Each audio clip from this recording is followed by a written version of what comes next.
what have you enjoyed about the Mike McDaniel era so far, Terron? It's a blast playing football. It's fun.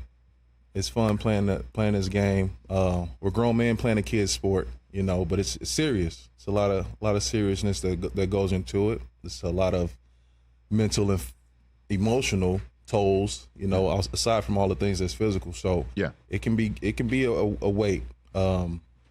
Just going through the grind of meetings and then the seriousness of game day. So to have a coach like Mike is refreshing, is rejuvenating, energetic, and he creates an environment that is you look forward to going to work. Well, I mean, when I spoke with him as well in the same broadcast meeting, and again, I think you were hurt, right, for that Germany game? No, I came back. You came back for it. That's right. Okay, so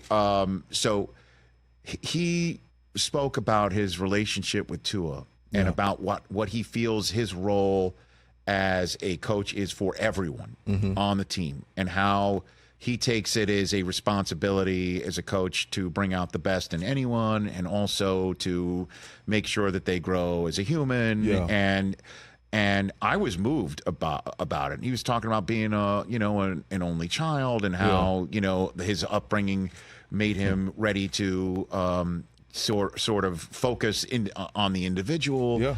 And I was just blown away. For sure. For sure. But I'm just wondering, when he first walks in the door, I mean, how long was it until you were buying what he was selling? And I know that's a phrase that makes it sound like he's selling something. Right. But that's just the phrase, obviously, about a coach trying to deliver what he feels is his mantra. How long did it take to pick up on that, do you think? Honestly, not long.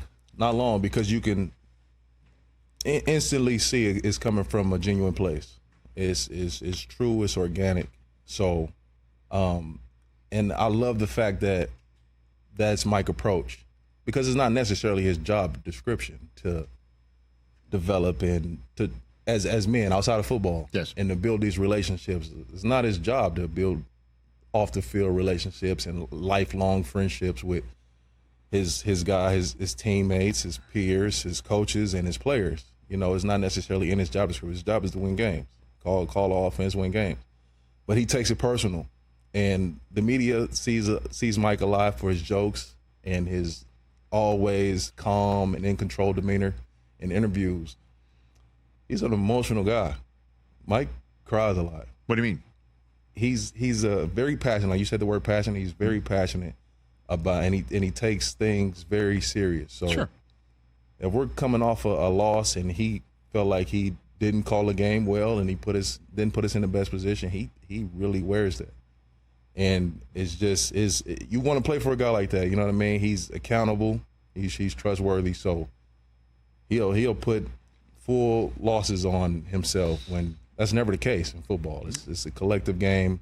Everybody wear that. I'm a crier. I am. You know what I mean? Too. Like, but I've lost track of the number of times that I've teared up from this chair, that I get emotional, that I can't get through a sentence or whatever, and I don't mind it at all. I think that's a sign of strength, personally. Right. So, but when you hear a head coach cries a lot, that's why I want to make sure that we're talking about it in the same way, or people will pick up on it in the same way as what I just described. And I think that's a strong suit in somebody. Yeah. So when he's just passionate with you guys after a game that doesn't go your way, he'll wear it on his sleeve like that. It can be in that sense where he's taking accountability, and he won't get too emotional with that. He stands in front of the room and he accepts that. Yes. He didn't call a good game, X, Y, and Z.